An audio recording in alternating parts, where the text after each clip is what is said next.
ಸೈನಿಕರಿಂದ operation ಸಿಂಧೂರ ವಿಚಾರ. ಗದಗನಲ್ಲಿ ಕಾನೂನು ಸಚಿವ ಎಚ್.ಕೆ. ಪಾಟೀಲ್ ಸುದ್ದಿಗೋಷ್ಠಿ. ಭಾರತೀಯ ಸೈನ್ಯದ ದಾಳಿ ಸಮಾಧಾನ ತಂದಿದೆ. ಪಹಲ್ಗಾಮ್ನಲ್ಲಿ ಉಗ್ರಗಾಮಿಗಳು ಪಾಕಿಸ್ತಾನ ಕುತಂತ್ರದಿಂದ ಭಾರತೀಯರ ಮೇಲೆ ನಡೆದ ದಾಳಿ ಮಾಡಿದ್ರು. ಅದಕ್ಕೆ ತಕ್ಕ ಶಾಸ್ತಿಯಾಗಿ ಉಗ್ರಗಾಮಿಗಳ ತಾಣಗಳನ್ನು ಭಾರತ ಸೈನ್ಯ ಧ್ವಂಸ ಮಾಡಿದೆ. ಸುಮಾರು 9 ಕಡೆಗಳಲ್ಲಿ ಕಾರ್ಯಾಚರಣೆ ನಡೆದಿತ್ತು. ಸೂಕ್ತವಾದ ಪ್ರತಿಫಲ ಸಿಕ್ಕಿದೆ. ದೇಶದ ಜನ ಏನ್ ನಿರ್ಣಯ ಮಾಡಿ ಒಕ್ಕಟ್ಟಿನ ಬಲವನ್ನ ಸೈನ್ಯಕ್ಕೆ ನೀಡಿದ್ದೇವೆ. ಸಮರ್ಥ ಬಲ ಮೂಡುವ ಹಾಗೆ ಸೂಕ್ತ ಕಾರ್ಯಾಚರಣೆ ಆಗಿದೆ. ಇದು ಯುದ್ಧ ಕಾಲ. ಎಲ್ಲರೂ ಸನ್ನದ್ಧರಾಗಿ ಇರಬೇಕು. ಗಡಿಯಿಂದ ಎಷ್ಟು ದೂರ ಸಮೀಪ ಇದ್ದೇವೆ ಅನ್ನೋ ಪ್ರಶ್ನೆ ಅಲ್ಲ. ಎಲ್ಲ ರೀತಿಯ ಜಾಗರೂಕತೆ ಇರಬೇಕು. ಈ ಹಿನ್ನೆಲೆಯಲ್ಲಿ ಎಲ್ಲರೂ ತಯಾರಿ ಮಾಡಿಕೊಳ್ಬೇಕು. ಯುದ್ಧ ಸನ್ನಿವೇಶ ಹಿನ್ನೆಲೆ ನಾಳೆ ಗದಗ ಜಿಲ್ಲಾಡಳಿತದಿಂದ ಸಭೆ. ಈ ಕುರಿತು ಜಿಲ್ಲಾಧಿಕಾರಿ ಎಸ್ಪಿ ಜೊತೆಗೆ ಮಾತನಾಡಿದ್ದೇನೆ. ಮಾಜಿ ಸೈನಿಕ ಜೊತೆಗೂ ಮಾತನಾಡಿದ್ದೇನೆ. ನಾಳೆ ಪೊಲೀಸ್ ಇಲಾಖೆ ಮಾಜಿ ಸೈನಿಕರ ಜೊತೆ ಸಭೆ. ನಾಳೆ 10:30ಕ್ಕೆ ಗದಗ ಜಿಲ್ಲಾಡಳಿತ ಭವನದಲ್ಲಿ ಕರೆಯಲಾಗಿದೆ. ಜನರನ್ನ ಜಾಗೃತರನ್ನಾಗಿ ಮಾಡಲು ಏನೇನೋ ಕ್ರಮ ಕೈಗೊಳ್ಳಬೇಕು ಅನ್ನೋ ಬಗ್ಗೆ ಸಮಾಲೋಚನೆ ಮಾಡ್ತೀವಿ. ಭಾರತವನ್ನ ಕೆಣಕಿದ್ರೆ ತಕ್ಕ ಶಾಸ್ತಿ ಆಗತ್ತೆ. ತಕ್ಕ ಶಾಸ್ತಿಯ ಮೊದಲ ಹೆಜ್ಜೆ ಭಾರತ ಸೇನೆ ಇಟ್ಟಿದೆ. ಬಲವನ್ನು ಸೈನ್ಯಕ್ಕೆ ನೀಡಿದ್ದೇವೆ. ಅದು ಸಾರ್ಥಕ ಅನ್ನೋ ಮನೋಭಾವ ನಮ್ಮಲ್ಲಿ ಮೂಡುವ ಹಾಗೆ ಸೂಕ್ತ ಕಾರ್ಯಾಚರಣೆ ಆಗಿದೆ. ಇದು ಯುದ್ಧ ಕಾಲ. ಎಲ್ಲರೂ ಸನ್ನದ್ಧರಾಗಿರಬೇಕು. ಗಡಿಯಿಂದ ನಾವು ಎಷ್ಟು ದೂರ ಇದ್ದೇವೆ, ಎಷ್ಟು ಸಮೀಪ ಇದ್ದೇವೆ, ಎಲ್ಲಿ ಇದ್ದೇವೆ ಪ್ರಶ್ನೆ ಅಲ್ಲ. ಎಲ್ಲ ರೀತಿಯ ಜಾಗರೂಕತೆ ನಮ್ಮದು ಆಗಿರಬೇಕು. ಆ ಹಿನ್ನೆಲೆಯೊಳಗೆ ಎಲ್ಲರೂ ತಯಾರಿಯನ್ನು ಮಾಡಿಕೊಳ್ಬೇಕಾಗಿದೆ. ಗದಗ ಜಿಲ್ಲೆಯೊಳಗೆ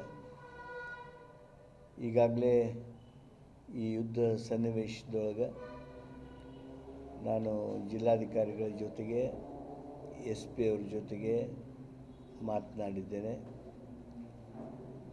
ನಮ್ಮ ಮಾಜಿ ಸೈನಿಕರ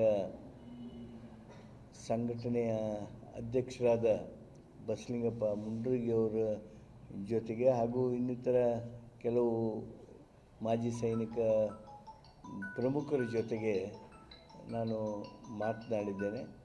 ನಾಳೆ 10:00ಗೆ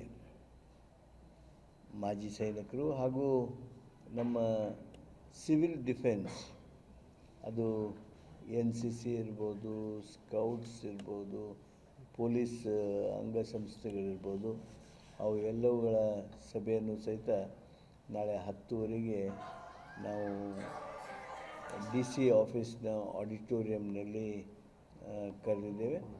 ಜನರನ್ನು ಜಾಗೃತರನ್ನಾಗಿ ಇಡೋದಕ್ಕೆ ಏನೇನು ಮಾಡಬೇಕು ಅನ್ನೋದಕ್ಕೆ ಸೂಕ್ತವಾದಂಥ ಸಮಾಲೋಚನೆಯನ್ನು ಮಾಡ್ತಾಯಿದ್ದೀವಿ. ನಾನು ನಿನ್ನೆ ಹೇಳ್ತಿದ್ದೆ, ಭಾರತವನ್ನು ಕೆಣಕಿದರೆ ತಕ್ಕ ಶಾಸ್ತಿ ಆಗ್ತದೆ ಅಂಥೇಳಿ. ಆ ತಕ್ಕ ಶಾಸ್ತಿಯ ಮೊದಲ ಹೆಜ್ಜೆಯನ್ನು ನಮ್ಮ ಸೈನ್ಯ, ಭಾರತದ ಸೈನ್ಯ ಇವತ್ತು ಇಟ್ಟಿದೆ. ಪಾಕಿಸ್ತಾನದವರು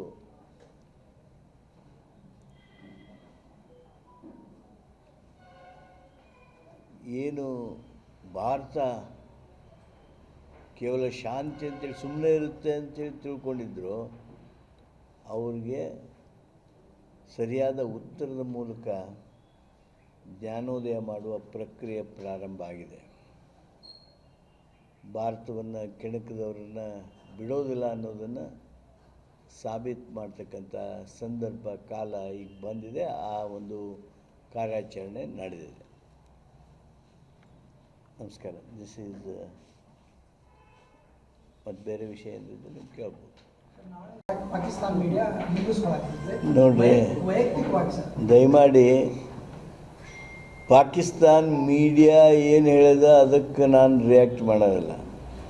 I fully believe in Indian media. ನೀವೇನು ಹೇಳ್ತೀರಿ ಅದ ಸತ್ಯ, ಅದಕ್ಕೆ ಮಾತ್ರ ನಾನು ರಿಯಾಕ್ಟ್ ಮಾಡ್ತೀನಿ.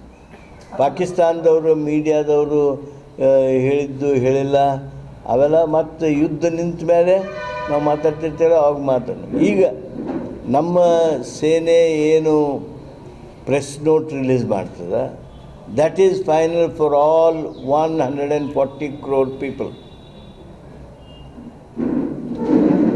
ಅಂದರೆ 26 ಜನರು ಅಮಾಯಕರು ಸತ್ತು ಘಟನೆ ಆಗಿದೆ. ನಿಮ್ಮ ವೈಯಕ್ತಿಕ ಅಭಿಪ್ರಾಯ ಸರ್, ಇದು ಇಷ್ಟ ಆಗಬೇಕು ಅಥವಾ ಇನ್ನೂ ಹೆಚ್ಚಿಗೆ ಪ್ರತಿಕಾರ ಬೇಕಂತ ಅನಿಸುತ್ತೆ ವೈಯಕ್ತಿಕವಾಗಿ ಸರ್? ತಕ್ಕ ಶಾಸ್ತಿಯನ್ನು ಮಾಡಬೇಕು. ಆ ತಕ್ಕ ಶಾಸ್ತಿ ಏನೇನು ಮಾಡಬೇಕು ಅನ್ನೋದನ್ನು ಈಗಾಗಲೇ ನಮ್ಮ ಸೈನ್ಯ ತನ್ನ ಪ್ಲ್ಯಾನ್ ಮಾಡಿಕೊಂಡಿದೆ. ಅವ್ರೇನು ಪ್ಲ್ಯಾನ್ ಮಾಡಿಕೊಂಡ್ರೆ ಅದರ ಪ್ರಕಾರ ಆಗಬೇಕು.